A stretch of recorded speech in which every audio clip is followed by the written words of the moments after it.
around. He sets and throws, and this ball is caught. So now what does it mean with 3 games left and Nebraska sitting at 5-4?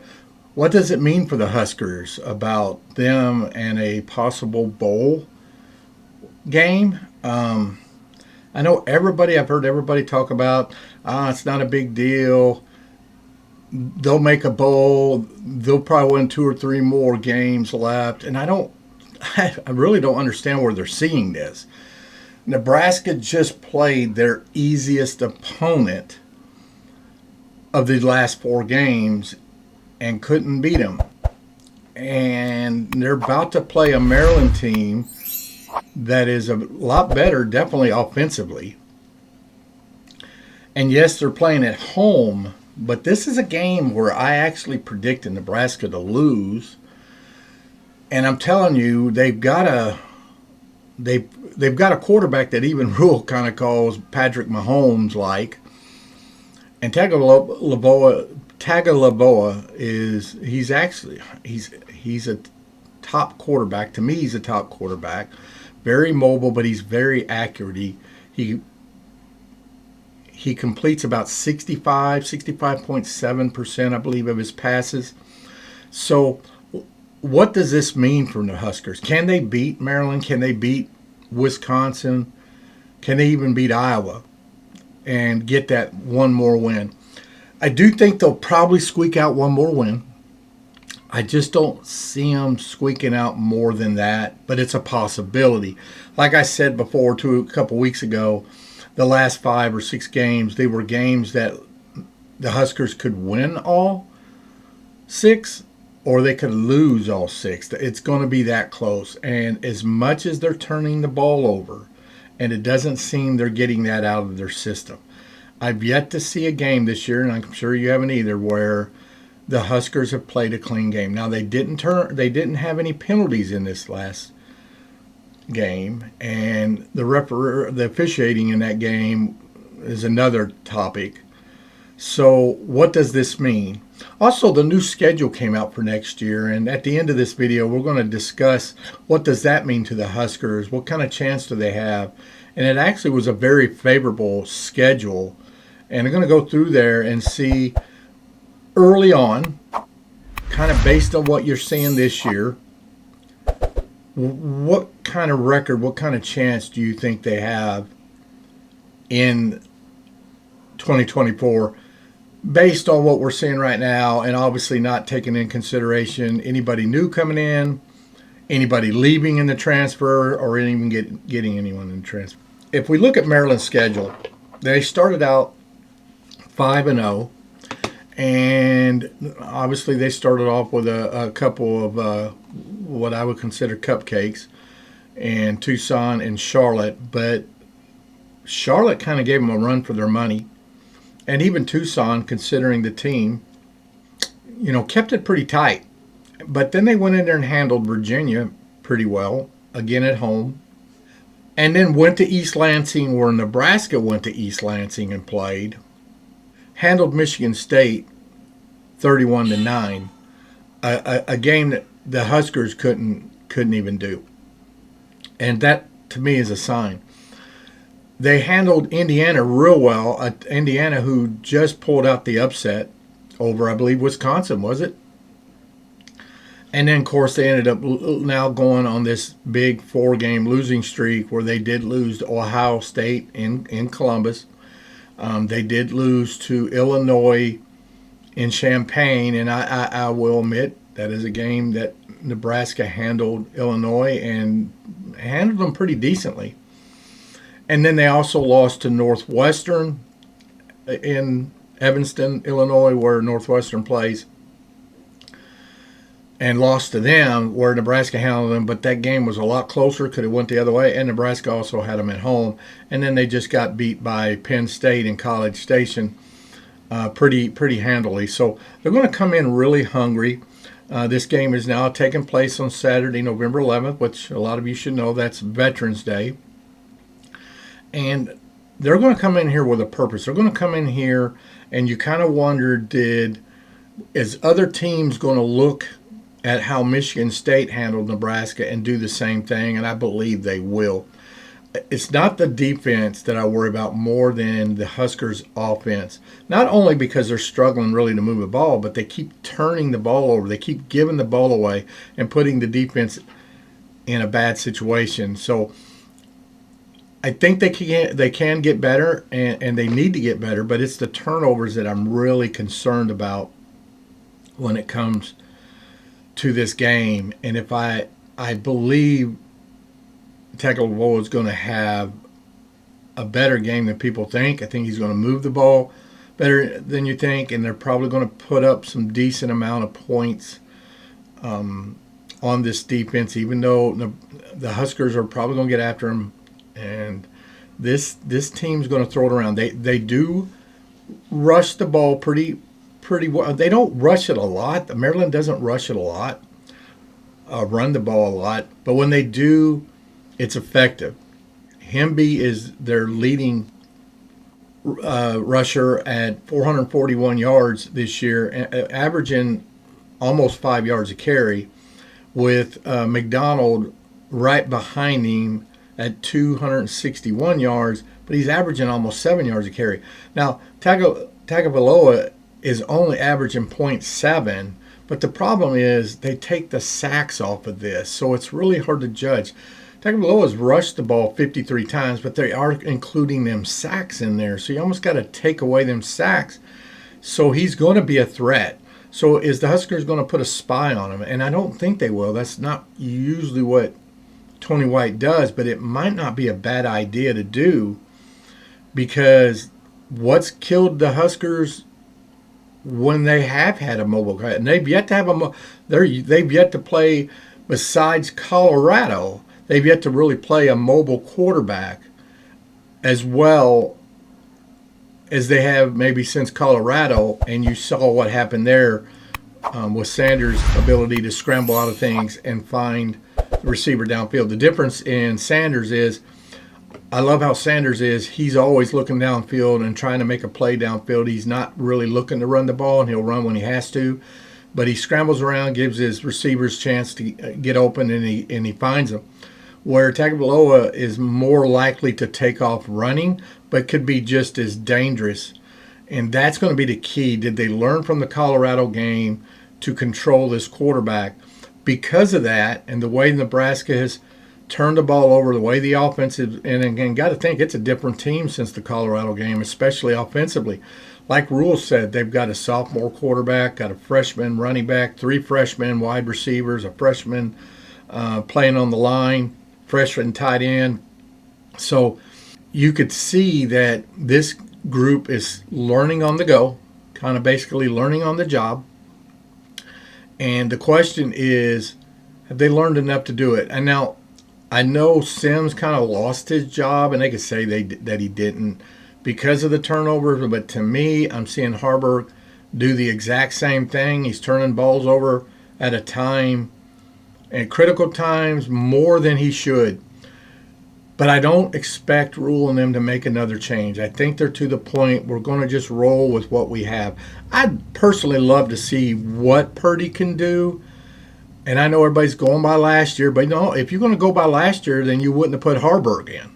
So I know you're kind of going by what happened last year, but if this coaching staff is as good as that they're trying to say they are, to the point where they are coaching this team up, giving these other quarterbacks first-team reps just like they would Harburg or Sims, then I would just love to see him have a series or two, even if it's to give Harburg a break, kind of discuss things that's going on into the game, and see what Purdy does. You won't know, because there are just some people, and examples, if you want to look at it, is Dak Prescott there with the Cowboys. If anybody remembers, in his rookie year, he was like the third string quarterback, because he just wasn't practicing very well. And then the top 2 guys go down, he's thrown into the starting position and just shines. And you could see even during his practicing, he just wasn't doing as well. But when he got into the game, he seemed like to turn it up another notch. So some players just don't practice as well as they play when they finally get in that competitive situation. And I'm not saying Purdy is that, but I wouldn't mind seeing what has he learned from this coaching staff this season to a point where I think Purdy would run the option smoother. He's not as fast and as physical as Harburg, but you got to remember when Purdy came out in 2020, he was like the top seventh ranked mobile quarterback at the time. So I wouldn't mind seeing that, but honestly, I'm leaning towards Maryland, and I'm just thinking that the Huskers are probably going to get a few more points against this defense, but I actually predict Maryland to pull this victory out 28-24, and I hope I'm wrong, but my gut telling me that Maryland is still going to win this game, get off that losing streak, because it's just going to be like Michigan State. They're coming in desperate. I don't see the Huskers taking this team lightly. I kind of wondering if they did last week, but they did kind of have an off week, and hopefully Rules got them ready. But I got Maryland winning this game 28-24, and the Huskers now trying to figure out one more win against Wisconsin or Iowa. Now, I did talk about where I said I wanted to talk about the Huskers' schedule next year, and if y'all haven't seen it yet, and I'll throw it up here, they start off on August 31st against UTEP, and believe it or not, that's the first time they've not started off with a Big Ten game in a few seasons. They're also starting their first 4 games at home, and so I'm excited about that. I'm going to go to a couple of these. I'm definitely going to go to that Colorado game just because I want to be there when they get revenge, because I see the Huskers pulling that out. But if we wanted to go through these right quick, kind of seeing, because this team we have now is so young, the improvements, and like I said, I'm not comparing. I'm not going to do this on what they could go get, because I do think Rule's probably going to be looking in the transfer portal for another quarterback. But it wouldn't surprise me if Harburg's their guy next year. But you got to remember, these freshmen that are playing now, they're going to have all this experience, and you're going to see probably a better, smoother team, probably with hopefully a little less turnovers. And I think they've already done a pretty decent job cleaning up the penalties a little bit. But the defense, I'm really excited to see how they do, because you got a lot of young guys on there, rotating a lot of guys. Yes, we're going to lose Reimer, and we're going to lose probably Heinrich. And, of course, Quentin Newsom is gone. So there are some holes they're going to have to fill next year on the defensive side. But I think with the incoming freshmen and all that, I think what they have coming, it's going to be exciting to see. I see them winning their first 3 games for sure, beating UTEP. I think they'll beat Colorado, and they'll definitely beat Northern Iowa. Illinois, don't chalk that up to an easy win. I think it's going to be difficult, but because it's at home, I really believe they're going to pull that victory out and go into on the road for the first time at 4-0 at Purdue. That's another one where I feel like Purdue is going to improve, and considering Walters this was his first year, him being such a big Husker hater because of his dad and the Colorado ties, and mainly if Nebraska beats Colorado, and it's now going to be at home for Purdue. But I do think Nebraska is probably going to edge that one out and win, and be coming back home against Rutgers 5-0. And just think about it, that their first 5 of their first 6 games are going to be at home. So we're going to come back with Rutgers. This is definitely not going to be an easy game. Rutgers is not a bad team. Be glad we're not playing Rutgers this year. I'm telling you right now, I predict Rutgers to win this weekend and help the Huskers out in the Big Ten West. And then they get a bye. And then have to head to Bloomington, Indiana, and then to Columbus, Ohio, to play at Indiana and at Ohio State. And the Indiana game happens to be on my birthday. And Love to say the Huskers are going to get a victory there at Indiana, but I don't see it happening. That's probably where they're probably going to take their second loss, as I feel like Rutgers is going to be a better team than them, and they're probably going to lose at Rutgers. I think they have a better shot of beating Indiana next year at Indiana, but I'm going to go ahead and right now and say it's probably going to be a loss before they head into Ohio State, because I got a feeling some of them might be looking a week ahead that game at Ohio State. But Ohio State's just going to have a little too much. I think the Huskers will play tough in that game. It is going to be on the road in a hostile environment. But I'm actually going to give that one to Ohio State, and that's going to put the Huskers at 5-3, heading back home to face one of the West Coast teams, the new West Coast teams coming in UCLA.